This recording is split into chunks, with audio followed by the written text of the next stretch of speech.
यह कहानी है ग्रीस के एक राजा मिडास की। वह बड़ा लालची था।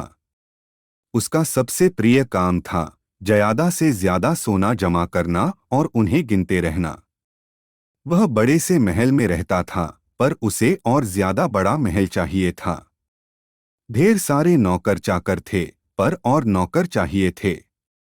और उसकी एक प्यारी सी बेटी थी, जिससे वह सबसे ज्यादा प्यार करता था। उसके महल के आगे एक सुंदर सा बगीचा था। उसकी बेटी को उस बगीचे में खेलना कूदना बहुत पसंद था। सुंदर दो फल फूल उसे बहुत अच्छे लगते थे। पर मिडास उन्हें देखकर सोचता कि ये सब सोने के होते तो कितना अच्छा होता।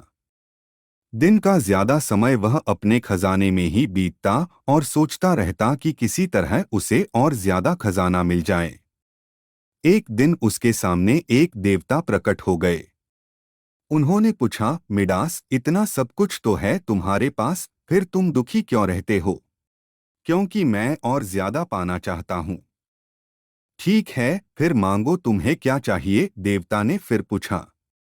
देवता की बात सुनकर मिडास बहुत खुश हुआ। वह सोचने लगा कि वह देवता से ऐसा क्या मांगे जिससे कि उसे ज्यादा से ज्यादा फायदा हो। थोड़ी देर दिमाग के घोड़े दौड़ाने के बाद बोला, मुझे तो बहुत ज्यादा चाहिए। क्या ऐसा हो सकता है कि मेरे छूने से कोई सामान सोने में बदल जाए? तब मैं बहुत सारा सोना जमा कर लूंगा। बिल्कुल हो सकता है।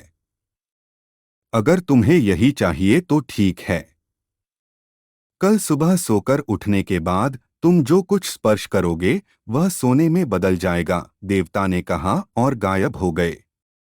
मिडास को अपने कानों पर और अभी अभी उसने जो देखा उस पर यकीन नहीं हो रहा था। एक देवता उसे इतना बड़ा वरदान देकर गए थे। उसे इतनी उत्तेजना हो रही थी कि रात में उसे नींद नहीं आ रही थी। उसे लग रहा था कि कब सवेरा हो और वह हर चीज को छू छू कर सोने का बना दे। सोने का महल, सोने का बगीचा, सब कुछ चारों तरफ सोने का होगा। वह दुनिया में सबसे अमीर बन जाएगा। यह सब सपना देखते हुए आखिरकार वह सो गया। सुबह आंख खुली तो देवता की बात उसे याद आ गई। वह उठने लगा तो उसका पलंग सोने का बन गया। यह देखकर वह खुशी से उछल पड़ा। वह दौड़ दौड़कर अपने कमरे में रखी हर चीज छूने लगा और पल भर में वह चीज सोने में बदलकर जगमगाने लगती। वह पागल जैसा हो गया, कमरे के बाहर दौड़ा और हर चीज को छू छू कर सोने का बनाने लगा। उसका पूरा महल सोने का हो गया। वह खुशी से जोर जोर से ठहाका लगाने लगा, मैं बन गया दुनिया का सबसे अमीर आदमी। फिर वह बगीचे की तरफ दौड़ा और वहां भी उसने सारे फूल, पत्ते, पेड़ पौधे, पूरा बगीचा सोने का बना दिया। इतनी भागा दौड़ी में उसे तेज भूख लग गई। वह महल के अंदर दौड़ा खाना खाने के लिए। खाने की मेज पर तरह तरह के पकवान सजे थे। जल्दी से कुछ अंगूर उठाकर उसने अपने मुंह में डाला। पर यह क्या, उसके मुंह में तो सोने के अंगूर थे। उसके दांत टूटते टूटते बचे। वह जो कुछ भी खाने की कोशिश करता वह सोने में बदल जाती और वह खा नहीं पा रहा था।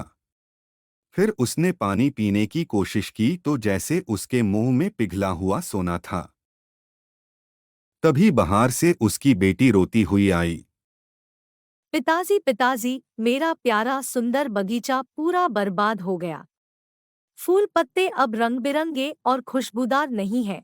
सब कुछ पीला और सख्त है।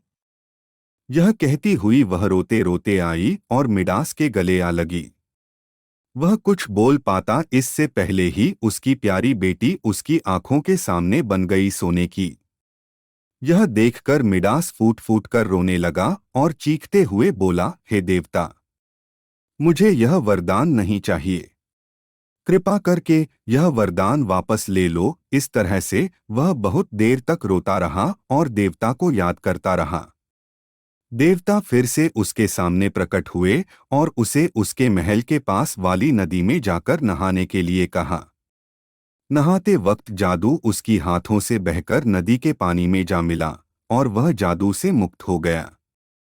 वापस जब वह अपने बगीचे में आया तो उसे यह देखकर बड़ी खुशी हुई कि सब कुछ पहले जैसा हो गया था। उसकी जीती जागती बेटी उसे अंदर से आती नजर आई तो उसकी आंखों में खुशी के आंसू आ गए। उसने सबक सीख लिया था कि लालच बहुत बुरी बला है और यह भी कि रंग बिरंगी दुनिया और प्यार सोने से कहीं अधिक मूल्यवान है।